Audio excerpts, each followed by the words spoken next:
함께 하나님 말씀 보겠습니다. 사도행전 1장 3절부터 8절까지 말씀입니다. 사도행전 1장 3절부터 8절까지 말씀 우리 교독하겠습니다.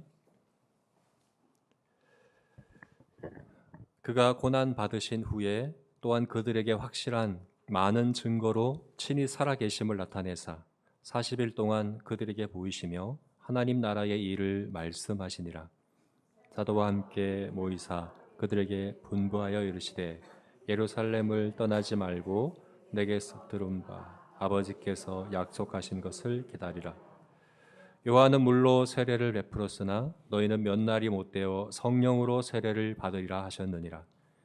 그들이 모이셨 예수께 여쭈어 이르되 주께서 이스라엘 나라를 회복하심이 이때니까 하니 이르시되 때와 시기는 아버지께서 자기의 권한에 두셨으니 너희가 알 바 아니요 오직 성령이 너희에게 임하시면 너희가 권능을 받고 예루살렘과 온 유대와 사마리아와 땅 끝까지 이르러 내 증인이 되리라 하시니라. 아멘. 네, 오늘은 부활과 성령 세례라는 제목으로 이 목사님 설교해 주시겠습니다.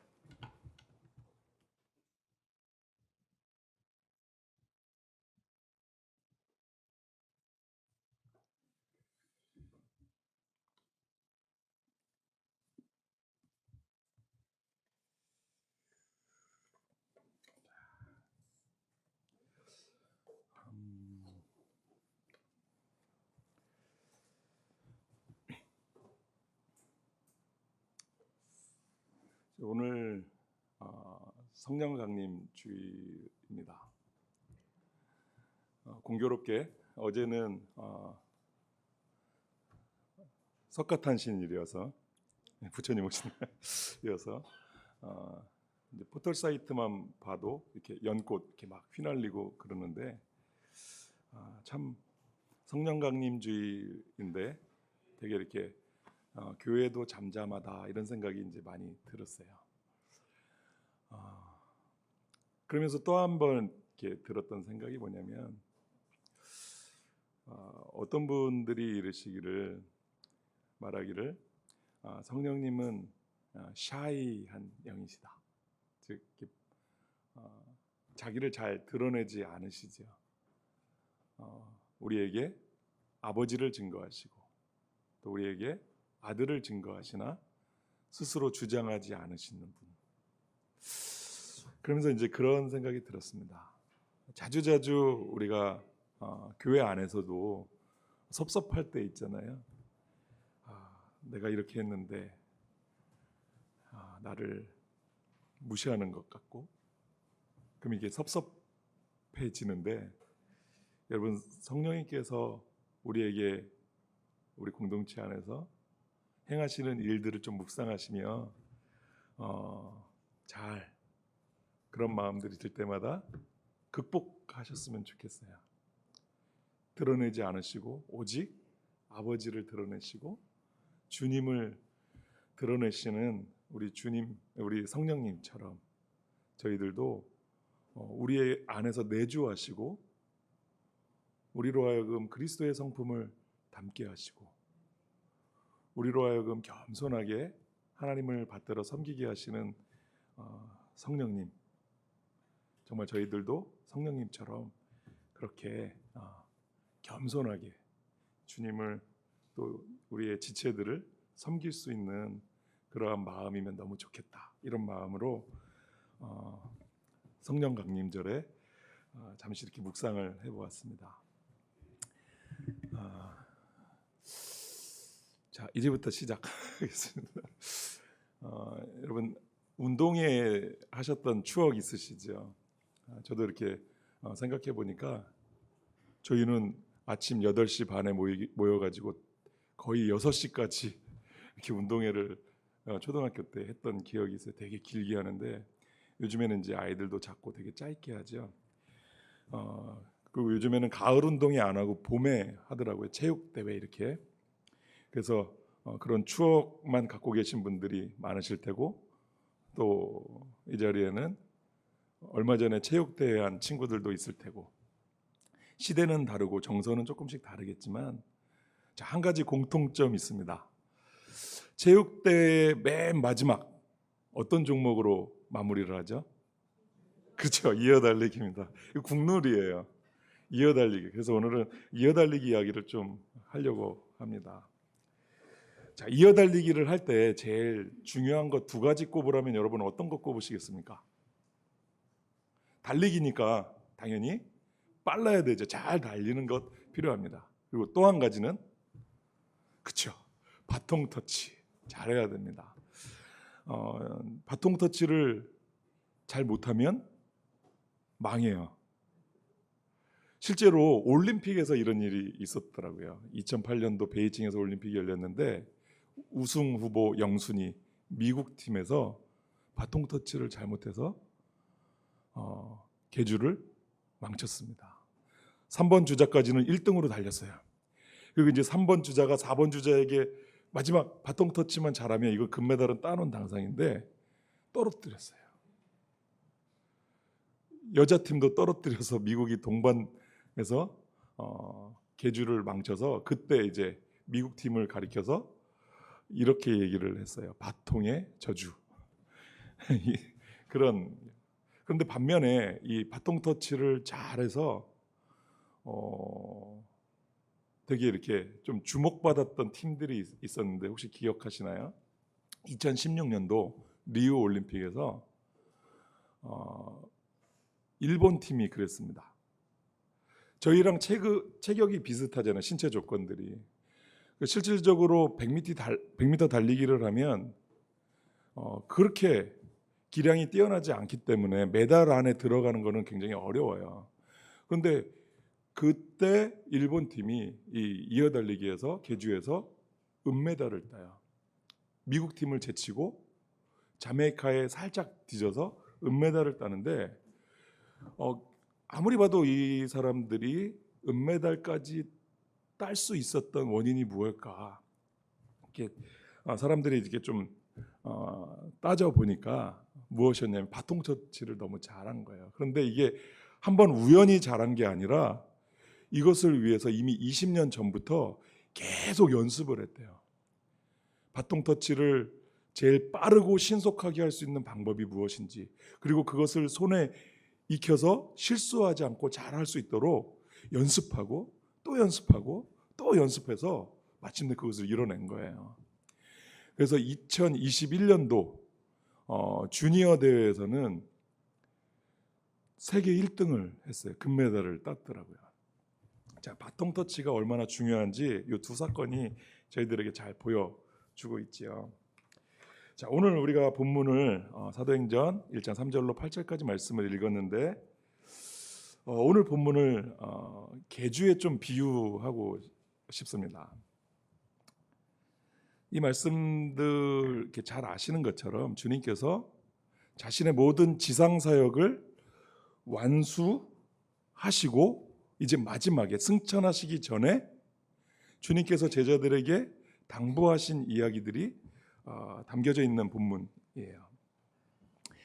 여러분, 주님의 지상 사역이 무엇이죠? 주님께서 십자가에 달려 죽으셨죠. 그리고 부활하셨습니다. 이 죽으심과 부활이 담고 있는 의미가 무엇이죠? 하나님이신 예수님께서 인간의 몸을 입고 오셔서 십자가에서 죽으셨다 하는 것은 그분이 죄인이라는 사실을 의미해요. 그런데 우리가 예수님이 죄인이라는 사실을 받아들일 수는 없잖아요.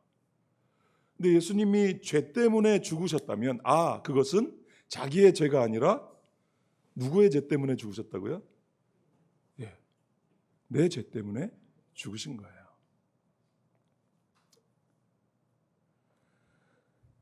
예수님께서 죽으신 것이 내 죄 때문에 죽으신 것이라면 그럼 그분의 부활은 이 속죄와 관련하여서 어떤 의미가 있는 것일까요? 자, 예수님이 모든 죄를 짊어지시고 십자가에 달려 죽으셨습니다. 확실히 죽으신 게 맞죠? 어떤 사람들이 얘기하는 것처럼 잠깐 졸도했다가 깨어난 게 아니에요. 그래서 그분을 무덤에 장사 지냈어요. 그리고 며칠이 지났습니까? 사흘이 지났습니다. 그런데 부활하셨어요. 이 부활은 무슨 의미가 있겠느냐 하는 겁니다. 만약에 여러분들이 지금 우리가 잠깐 나눴던 것처럼 예수님에게 죄가 한 방울이라도 남겨져 있다면 예수님은 결코 부활하실 수 없었을 것입니다. 예수님이 부활하셨다는 얘기는 그분이 담당하셨던 그 속죄의 사역을 완수하셨다는 것을 의미해요. 즉 저와 여러분들의 죄를 다 짊어지시고 죽으셨는데 그것을 말끔히 그분의 죽음 안에서 해결하셨음을 의미하는 것이 바로 주님의 부활입니다. 이제 저와 여러분들에게 있는 죄는 하나님 앞에서 다 해결이 된 것이에요. 그러면 이제는 우리가 막 살아도 되느냐? 절대 그런 건 아니죠. 어떻게 우리의 죄 때문에 죽으신 예수님, 그것을 완전히 해결하기 위하여 그러한 대가를 지불하신 예수님을 우리가 믿고 섬긴다면 어찌 그 죄를 우리가 또 먹고 마시면서 죄인으로 살 수 있겠습니까? 부득불 죄를 지을 수밖에 없는 연약함이 있지만 이제는 무엇을 하냐면 이 죄와 싸우는 거예요. 이 죄를 죽이기 위해서 부단히 노력하는 성도가 되는 것이죠. 자, 그러면 예수님께서 우리의 죄의 문제를 해결하셨습니다. 자, 목적이 무엇일까요? 속죄의 목적이 무엇이겠느냐 하는 것이에요. 왜 우리의 죄를 짊어지시고 부활하심으로 그 속죄의 사역을 완성하셨다면 그 이유, 그 목적이 무엇일까요? 저와 여러분들을 데리고 하나님께로 인도하시기 위하심이에요. 지극히 거룩하신 하나님께서 범죄한 인생들을 원수처럼 대하셨어요. 그런데 예수님께서 그 모든 죄악을 담당하시고 도말하심으로 원수되었던 하나님과 우리와의 사이가 더 이상은 원수가 아니라 무엇이 되었죠? 친구가 되었고 자녀가 되었고 하나님의 친백성이 되었고 하나님의 사랑하심을 받는 하나님의 거룩한 백성이 되었습니다.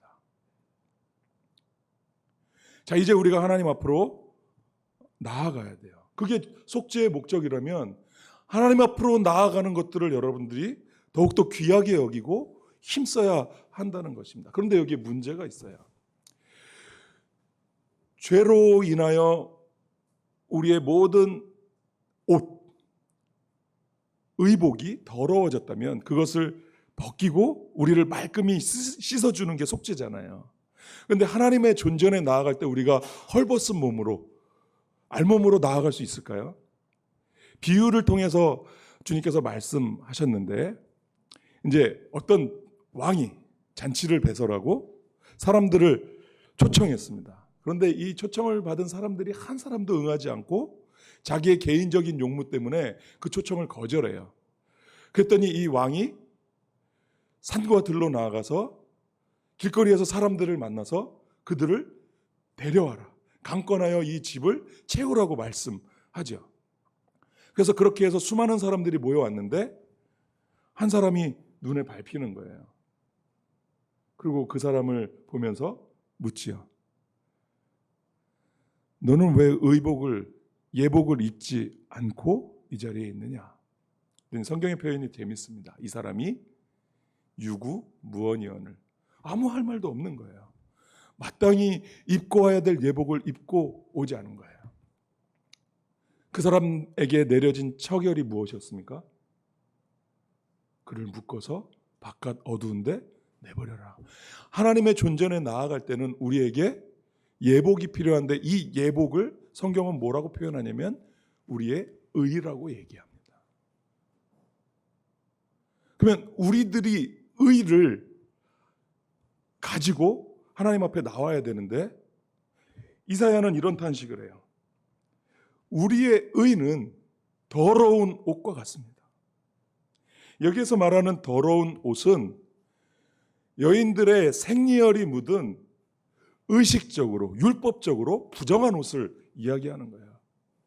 우리의 죄가 그렇다면 이해할 수 있겠지만 우리가 귀하게 여기는 우리의 의를 하나님께서는 더러운 옷으로 여기시는 거예요.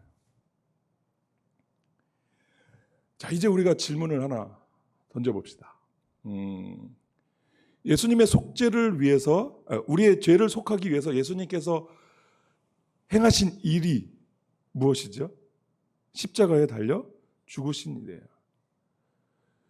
긴 시간 괴로우셨겠지만 굉장히 짧은 하루 안에 하루도 안 걸려서 일어난 일이었죠. 좀 길게 잡아서 예수님의 공생애를 그 일을 그 목적을 위한 사역의 기간으로 잡아도 3년에 불과해요. 그렇다면 예수님이 사셨던 이 30년의 시간들을 어떻게 이해해야 될까요? 제사장의 직무를 수행하기 위해서는 30살이 돼야 되니까 30년 동안 그냥 기다리신 걸까요? 아닙니다. 성경에는 많이 나오진 않지만 누가복음의 한 구절, 예수님께서 내려가셔서 부모들과 함께 내려가셔서 받들어 순종하셨다 하는 요 한 표현이 나옵니다. 여러분, 이게 무엇을 의미하는지 아십니까? 무엇을 받들어 순종하셨다는 걸까요? 모든 인간들에게 부과가 된 율법을 예수님께서는 하나도 땅에 떨어뜨리지 아니하시고 다 받들어서 온전히 순종하셨다는 거예요. 그런데 예수님이 성자 하나님이시라면 이 율법을 받들어서 순종해야 될 이유와 필요가 있으실까요? 거스르지도 않는 그 율법을 그렇게 다 받들어 순종하셔야 되셨을까요? 그분의 죄 담당, 그래서 죽으심이 자기의 죄 때문이 아닌 것처럼 이 율법을 받들어 순종하신 것도 자기 때문이 아니에요. 저와 여러분들을 위해서 그 일을 하신 거예요. 그러니까 우리는 예수님의 공생애 전에 30년의 시간을 예수님이 우리를 위한 숨은 사역이라 이렇게 말해도 무방하지요. 무엇을 하셨습니까? 저와 여러분들이 하나님 앞으로 온전히 나아갈 수 있도록 당신의 의로서 우리가 입을 의복을 지어 만드신 시간들인 거예요. 자, 목적은 분명하죠. 죄를 대속하신 것, 우리에게 주실 의를 만드신 것, 목적이 무엇입니까? 우리를 하나님과 화목케 하시기 위하심입니다. 그러므로 여러분, 정말 이 말씀들을 귀하게 여기시고 하나님과 화목하십시오. 더욱더 그분을 친근히 대하고 경외함으로, 떨며 두려워함으로 그분을 섬기십시오. 아까 우리가 찬송에서 고백했던 것처럼 영생을 맛보며 주 안에 오늘도 내일도 그렇게 살아갈 수 있게 되기를 마음에 담으시고 그렇게 염원하며 살아가셔야 합니다. 그것이 은혜를 받은 저희들의 마땅한 도리이기 때문에 그렇지요. 자, 주님께서 이처럼 자기에게 부과된 모든 지상 사역을 마치셨어요. 그러나 그럼에도 불구하고 여전히 하나님의 나라는 완성되지는 않았죠. 자, 사도 바울은 이 미완된 하나님의 나라를 골로새서 1장 24절에서 뭐라고 표현을 하냐면 그리스도의 남은 고난이다, 이렇게 표현을 합니다. 아직까지 여전히 그리스도가 자기의 사역을 마치시고 하늘로 승천하셨지만 아직 이 지상에는 그리스도의 남은 고난이 남겨져 있다는 거예요. 그래서 사도 바울은 그리스도의 남은 고난을 그의 몸된 교회를 위하여서 내 육체 가운데 채우겠다, 이렇게 다짐하고 고백을 하고 있는 것이거든요. 자, 그러면 여러분, 하나님 나라의 남은 사역은 무엇일까요? 지금 이제 PPT를 통해서 성경 몇 구절을 한번 살펴보겠습니다. 마태복음 24장 14절 말씀인데요. 우리 같이 한번 읽어보겠습니다. 이 천국 복음이 모든 민족에게 증언되기 위하여 온 세상에 전파되리니 그제야 끝이 오리라. 자, 주님의 나라가 완성될 때 충족되어야 하는 조건이 이 구절 안에 담겨져 있지요. 그것이 무엇입니까? 천국 복음이 모든 민족에게 증언되어야 되는 거예요. 자, 이 천국 복음이 모든 민족에게 증언되게 되면 어떤 일들이 일어나는지 로마서 11장 25절 말씀도 한번 같이 읽어보시죠. 읽겠습니다. 형제들아, 너희가 스스로 지혜 있다 하면서 이 신비를 너희가 모르기를 내가 원하지 아니하노니 이 신비는 이방인의 충만한 수가 들어오기까지 이스라엘의 덜어는 우둔하게 된 것이라. 그리하여 온 이스라엘이 구원을 받으리라. 자, 하나님의 나라가 완성되면서 천국 복음이 모든 민족에게 증언이 될 때 어떤 일이 일어나냐면 이방인의 충만한 수가 하나님 나라 안으로 들어오게 된다는 것이에요. 자, 그것의 궁극적인 목적은 무엇입니까? 구원이 완성되는 거예요. 하나님의 구속 사역이 완성된다는 것입니다. 그리고 또 한 가지, 이를 위해서 교회가 감내하고 지불해야 될 대가가 나오는데 계시록 6장 11절 말씀입니다. 제가 한번 여러분들에게 읽어드리겠습니다. 잘 들어보십시오. 각각 그들에게 흰 두루마리를 주시며 이르시되 아직 잠시 동안 쉬되 그들의 동무 종들과 형제들도 자기처럼 죽임을 당하여 그 수가 차기까지 하라 하시더라. 자, 하나님의 나라가 완성되기 위해서는 또 어떤 조건이 있어야 되냐면 순교자의 수가 채워지는 일들이 필요하다는 거예요. 자, 이 세 구절이 하나로 엮여져 있죠.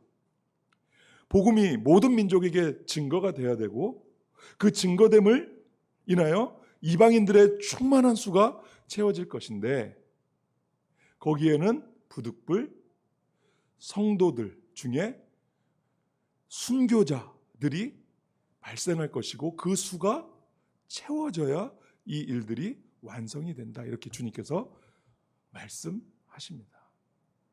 즉 이것이 주님께서 바통으로 넘겨주신 마지막 주자들의 감당해야 될 일이라는 거예요.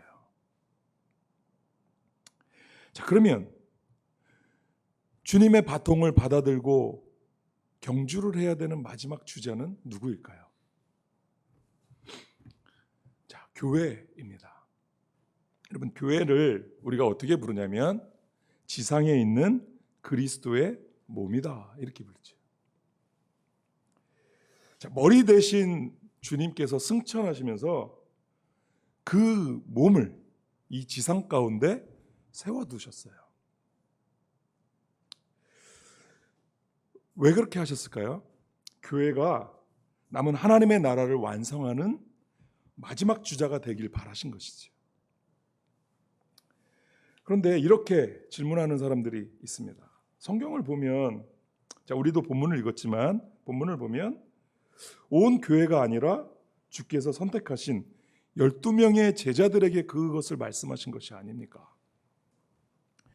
여러분, 이렇게 생각하는 사람들이 있습니다. 그래서 교회를 정의할 때 이렇게 생각하는 분들은 교회의 질서를, 교회를 직제로 생각해요. 이제 사도 베드로가 천국 열쇠를 쥐고 있다고 말하며 그 천국 열쇠는 베드로에게서 전수받은 한 사람, 누구이죠? 교황에게 전수되는 것이다. 그리고 교회는 교황을 정점으로 그 밑에 주교와 사제들이 있고 그 밑에 누가 있죠? 평신도가 있습니다. 그런데 성경 어디에도 교회의 질서를 이렇게 얘기하는 구절이 없어요. 오히려 사도와 목사와 선지자와 교사들을 주님께서 세우셨는데 무슨 목적으로 세우시는 것이죠? 교회를 세우고 섬기도록 하기 위해서 이와 같은 직분들을 은사로 주신 겁니다. 성도들을 누구라고 표현합니까? 여러분 베드로 전서 2장 9절 말씀에 있는 축복성에 나온 가사들 기억하시나요? 성도들을 뭐라고 부르죠? 너희는 택하신 족속이요 왕 같은 제사장들이요 거룩한 나라요 하나님의 소유된 백성이다. 이렇게 성도들을 부르시고 이와 같은 사람들로 만드신 이유가 뭘까요? 베드로는 이어서 그렇게 얘기해요. 이는 너희를 어두운 데서 불러내어 그의 기이한 빛으로 들어가게 하신 이의 아름다운 덕을 선전하게 하시기 위함이다라고요. 지금 제자들을 불러서 주님께서 어떤 명령을 주실까요?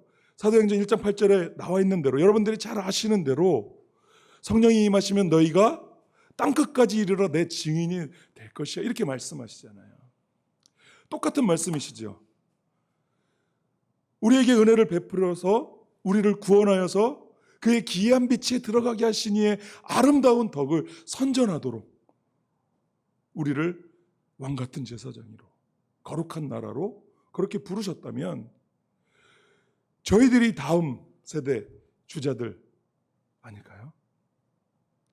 교회가 그렇습니다. 또 한 가지 증거는 이것이에요. 여러분 이제 주님께서 승천하시고 며칠 뒤에 성령이 임하시죠. 열흘이죠.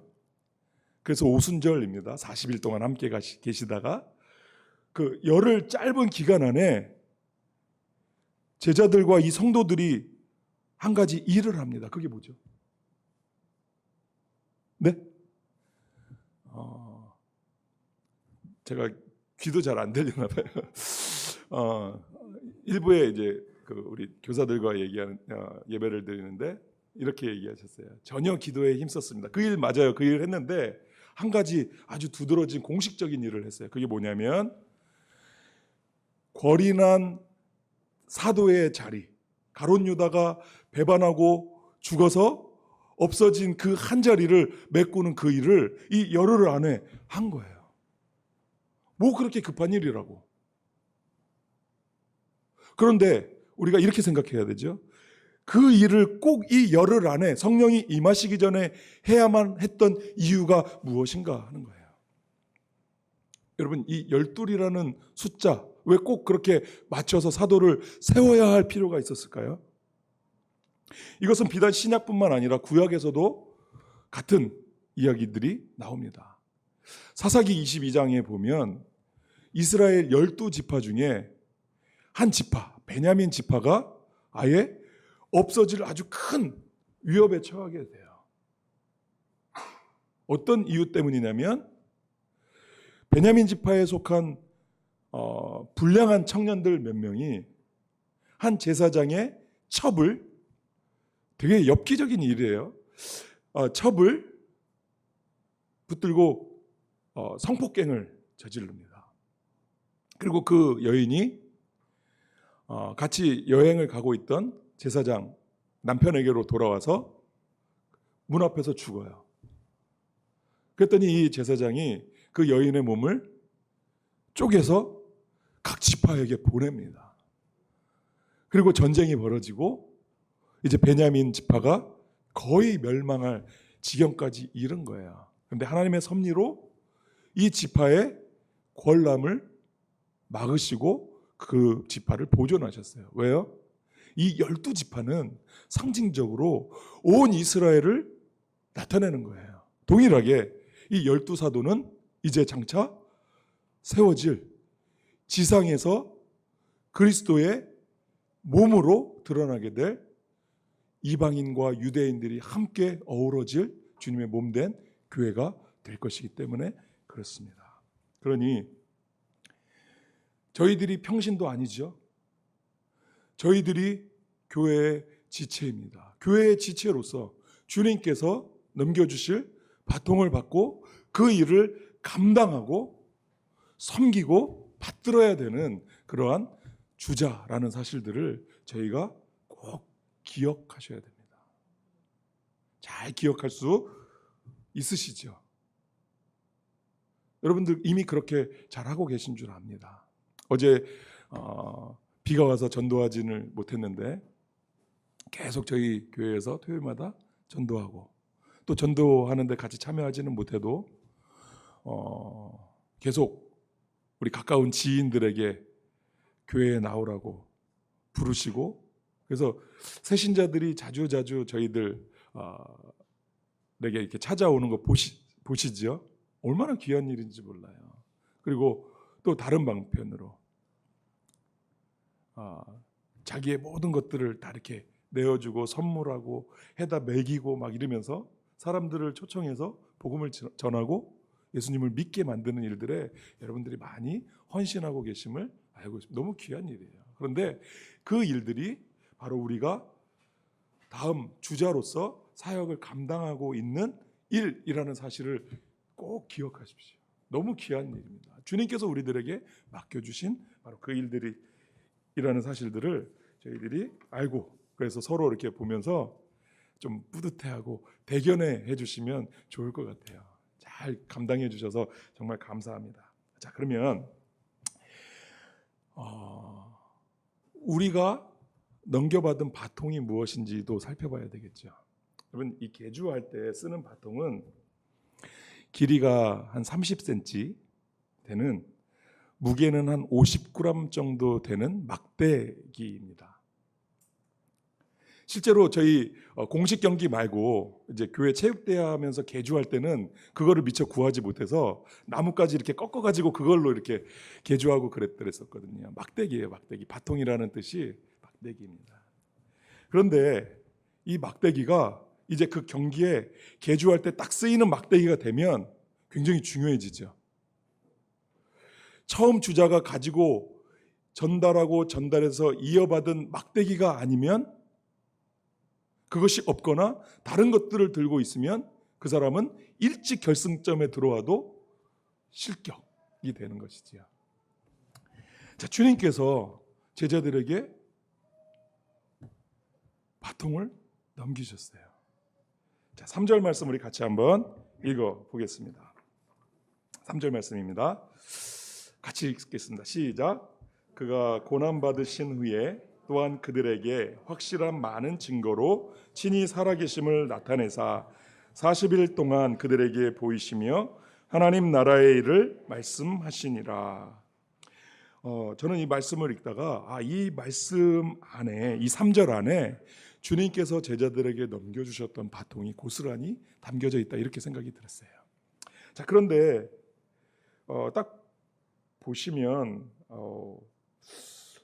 한눈에 쏙 안 들어와요. 왜 그러냐면 서술어가 3개가 있는 것처럼 보이기 때문에 그래요. 그렇죠? 살아계심을 나타내셨어요. 그들에게 보이셨어요.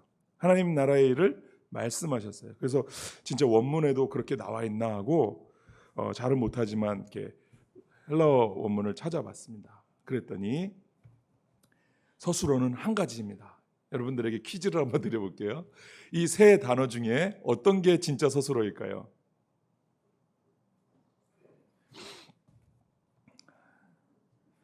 자, 퀴즈 시간이 너무 길면 오해가 생기니까 아시는 줄 알고, 자, 나타내셨다, 이게 진짜 서술어예요. 보이셨다, 말씀하셨다, 이것은 분사예요. 그리고 헬라어 분사는 어떻게 번역을 하냐면 뭐뭐 함으로써, 이렇게 번역을 해요. 그래서 제가 조금 투박하지만 요 문법에 맞게 여러분들에게 다시 한번 요 구절을 읽어드려 보겠습니다. 그가 고난받으신 후에 친히 살아계심을 나타내셨다.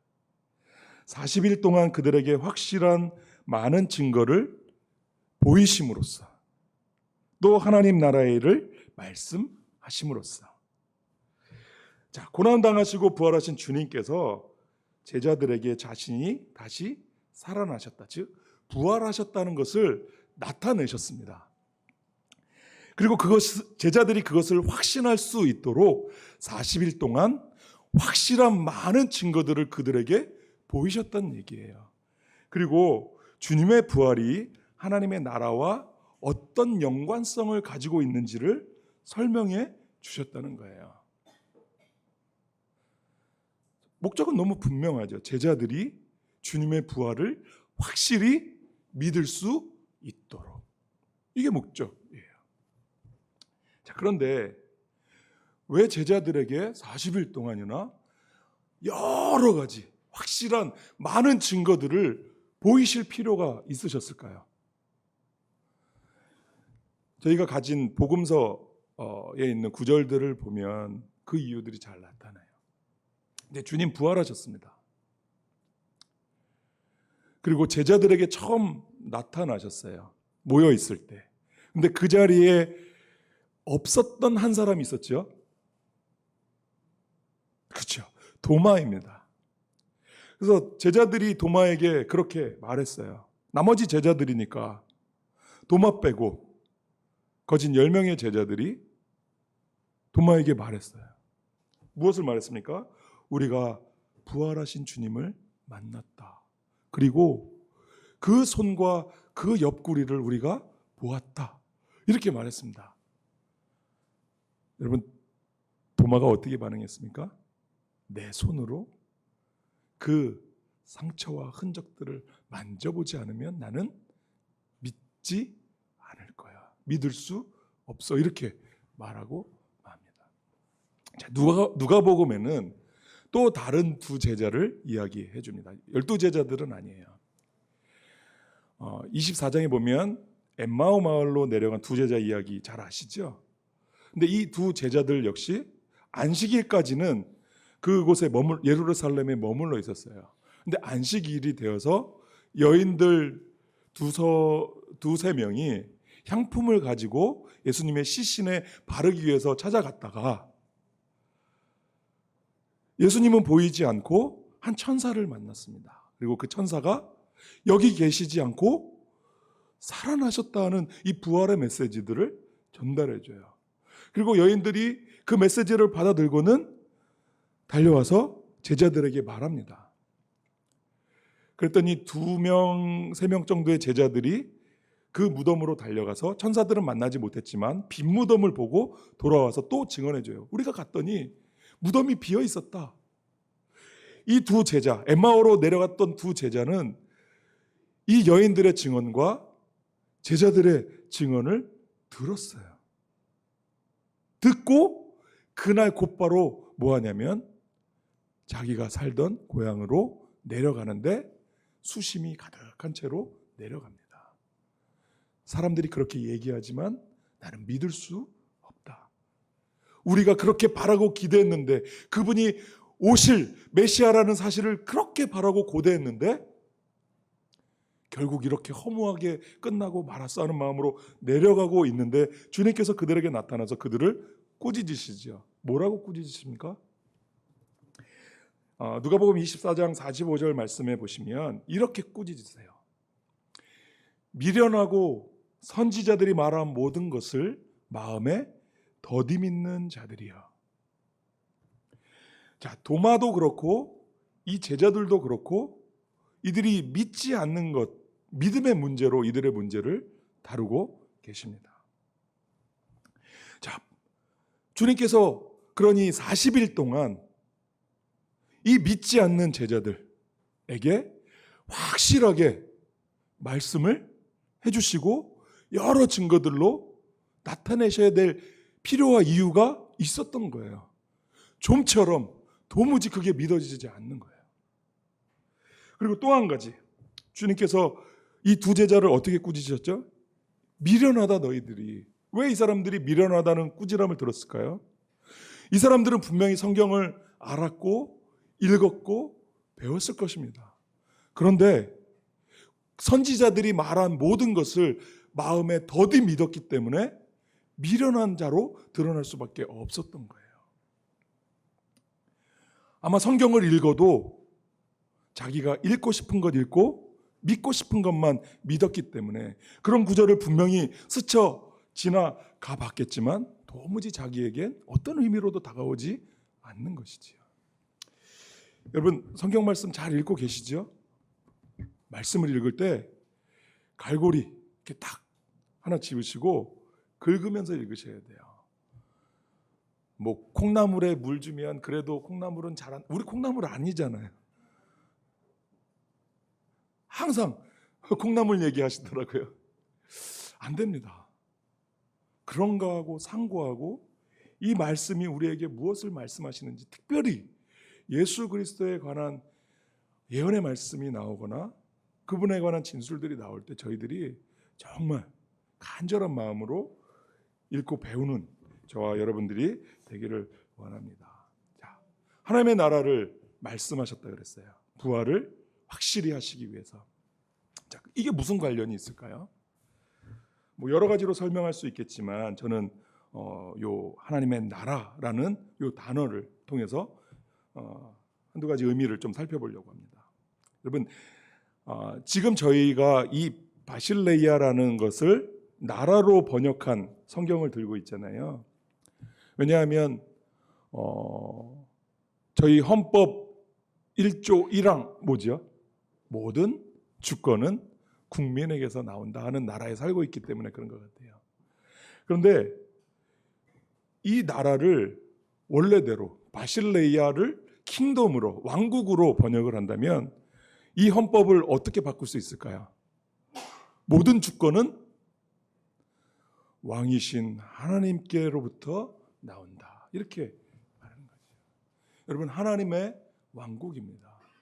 하나님의 권세, 하나님의 다스림, 그분의 주권이 극대화되어 있는 표현이 바로 나라예요. 왕국이에요.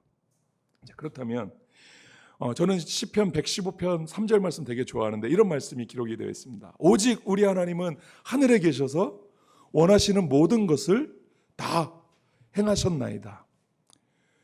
원하시는 모든 것을 다 행할 수 있는 유일한 한 사람이 있다면 그게 누구일까요? 왕 아니겠습니까? 하나님께서 예나 지금이나 자기가 원하시는 모든 일들을 남김없이 다 행하실 수 있다는 것은 하나님의 왕 대신 주권자 되시는 선언이라는 사실들을 저희들이 기억해야 되겠죠. 자, 여러분 몇 가지 제가 한번 열거해 보겠습니다. 하나님이 그 주권자로서 어떤 일들을 행하셨는지요. 어릴 적에 별을 헤아려 본 적 있으십니까? 서정적이죠. 별 하나, 나 하나, 뭐 별들. 요즘엔 거의 별 볼 일 없는 세상이 된 것 같아서. 자, 무한하게 많지요.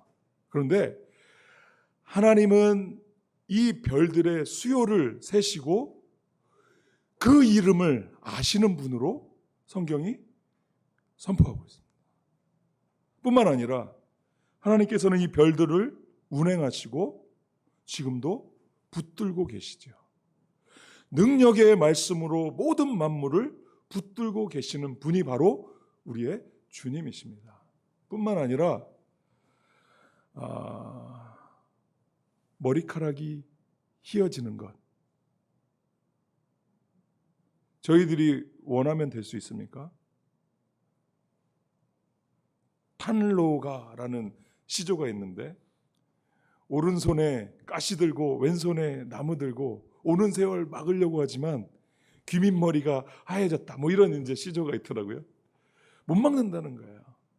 그런데 성경은 뭐라고, 그냥 자연스럽게 되는 일이 아니라 성경은 뭐라고 말하냐면 하나님이 하시는 일이다 이렇게 얘기해요. 우리가 마음 먹는다고 키를 한 잔 더 할 수 있습니까? 불가능하죠. 하나님이 하시는 일입니다. 하늘에서 비를 내리시고 눈을 내리시고 땅을 적시시고 열매를 나게 하시는 것 하나님이 하시는 일입니다. 전쟁을 일으키시고 전쟁을 그치게 하시는 것 하나님의 일이세요. 어떤 것 하나도 하나님의 주권이 깃들어 있지 않은 것, 사건 하나도 없습니다. 또 주님께서 죽이기도 하시고 살리기도 하시는 분이시죠. 주님 죽으시고 부활하심으로 우리 안에 깃들어 있던 모든 사망의 권세들을 다 무찌르시고 어거하셨습니다. 사도행전 2장 36절 베드로가 처음 한 설교예요. 성령으로 충만하게 되어서 그런즉 이스라엘 온 집은 확실히 알지니 너희가 십자가에 못 박은 이 예수를 하나님이 주와 그리스도가 되게 하셨느니라. 황제 외에는 그 어느 누구에게도 주라는 칭호를 붙일 수 없었던 그 시대에 이 제자들은 나사렛 예수 그리스도를 주라 부르기를 주저하지 않았고 죽음을 불사하고 황제 숭배를 거부할 수 있었던 이유가 여기에 있습니다. 너무 확실하게 주님이 부활하신, 그래서 주와 그리스도가 되신 하나님이라는 사실을 알고 믿었기 때문에 그렇습니다. 자, 이제 우리가 바통이 무엇인지 알았죠. 부활하신 주님을 우리가 확실히 믿는 것입니다. 믿는다는 것은 우리의 삶과 입으로 고백하는 것을 내포하고 있는 거예요. 그것이 가득한데 어찌 우리 삶 속에, 우리의 말 속에, 우리의 사상 속에 담겨지고 흘러나오지 않을 수 있겠습니까? 만약에 주님이 부활하시고 승천하신 온 하늘과 땅을 다스리시는 주님이시라면 저희들의 삶이 더 주님을 위하여 이 제자들처럼 살아갈 수밖에 없지 않을까요? 자, 그런데 한번 보십시오. 제자들에게 그렇게 바통을 전달해 주시고는 당부를 하십니다. 4절, 5절 말씀 연달아 한번 보시면 너희는 예루살렘을 떠나지 말고 내게서 들은 바 아버지께서 약속하신 것을 기다리라. 몇 날이 못 되어서 너희는 성령으로 세례를 받게 될 것이다. 바통을 받았으면 이제 제자들이 뛰면 되는데 성령을 받기까지 예루살렘을 떠나지 말고 기다려라 이렇게 말씀하세요. 제자들이 못 믿어오셨던 건 아닐까요? 6절 말씀 한번 보시면 우리 같이 한번 읽어보겠습니다. 그들이 모였을 때에 예수께 여쭈어 이르되 주께서 이스라엘 나라를 회복하심이니 이때니까 하니, 좀 굉장히 지금까지 우리가 들었던 내용들과 이질적인 얘기들을 하고 있어요. 정말 못 믿어서 그러신 것 같다는 생각도 들 정도입니다. 그런데 주님께서는 아시죠. 제자들이 한계가 있고 지극히 연약한 존재라는 사실을 정확하게 알고 계십니다. 어쩌면 주님께서 넘겨주신 이 바통, 하나님 나라의 일들을 완수함에 있어서 제자들이 그것을 감당해낼 수 있다는 것은 굉장히 어려워 보여요. 제가 이와 관련해서 이제 몇몇 청년들과 예전에 이제 섬기던 교회에서 성경 공부를 하면서 하나님 나라의 일들이 이러이러하다라고 얘기했을 때 청년들이 자주 이렇게 보였던 반응 중에 하나가 뭐냐면 탄식을 해요. 정말 어려울 것 같아요. 정말 힘들어 보이는데요. 그때마다 제가 했던 얘기가 있습니다. 그것은 어렵거나 힘든 일이 아니라 불가능한 일이에요. 가능한 일이 아닙니다. 지금 제자들에게 바통을 넘겨주셔서 자 이제 달려라고 채근한다 그래서 달릴 수 있는 게 아니라니까요. 하나님 나라의 일들이 항상 이렇습니다. 자 이제 또 몇 가지 성경을 한꺼번에 보여드릴 거예요. 자 쭉 한번 새 구절을 보실 겁니다. 여러분 읽으면서 이렇지 하면서 깨달으시리라고 생각이 됩니다. 스가랴 4장 6절 말씀 한번 보시면 같이 읽겠습니다. 만군의 여호와께서 말씀하시되 이는 힘으로 되지 아니하며 능력으로 되지 아니하고 오직 나의 영으로 되느니라. 이스라엘의 회복과 예루살렘의 성전이 재건될 것이다 하는 이 말씀을 들려주시고서 사람들이 어려워하자 이렇게 말씀하시는 거예요. 힘으로 능으로 되는 게 아니라 나의 영으로 되는 일이야. 자, 로마서 9장 16절 말씀 한번 읽어보겠습니다. 그런즉 원하는 자로 말미암음도 아니요 다른 박질하는 자로 말미암음도 아니요 오직 긍휼히 여기시는 하나님으로 말미암음이니라. 구원하시는 하나님의 주권을 설명하면서 바울이 얘기하는 거예요. 원하는 자가, 열심히 다름질하는 자가 그것을 얻을 수 있는 게 아니다.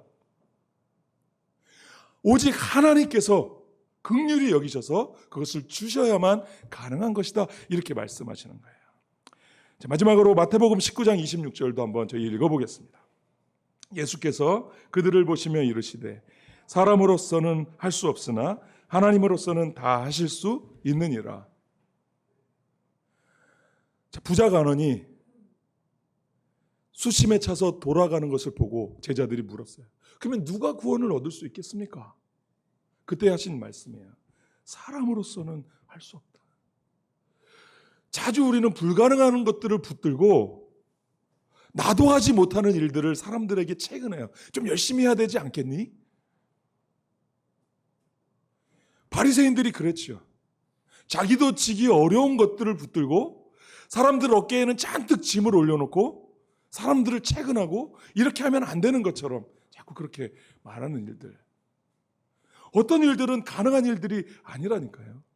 특별히 하나님 나라의 일을 감당함에 있어서 이런 것이 비일비재해요. 제자들이 지금 감당해야 되는 그 일 또한 마찬가지입니다. 사람으로서는 감당할 일들의 성질의 것이 아닙니다. 그렇기 때문에 주님께서는 이것을 잘 아시고 이제 이때에 말씀하시는 거예요.